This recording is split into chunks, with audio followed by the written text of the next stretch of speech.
Our family is off to Mackinac Island. We catch a shuttle over to the ferry, and from the upper deck of the ferry, we're given a brief look at the underside of the Mackinac Bridge, the longest suspension bridge in the Western Hemisphere.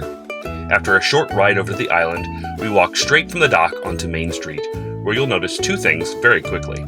First, there are fudge shops everywhere. And second, there are no cars anywhere.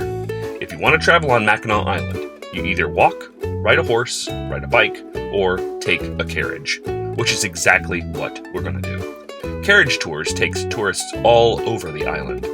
After a quick look at Main Street, our carriage takes us up the hill to Market Street, where we pass all sorts of sights, small cottage inns, old stone churches, and of course, the Grand Hotel, with the longest porch in the world. Before long, it's time for a pit stop where we look at souvenirs, eat popcorn, and make a run over to the butterfly house.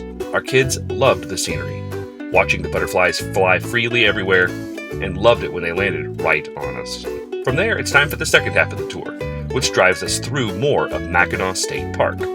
We passed old cemeteries, caves, Fort Mackinac, one of the only standing colonial area forts in the U.S., and the famous Arch Rock, where my son decided it was time to do the floss.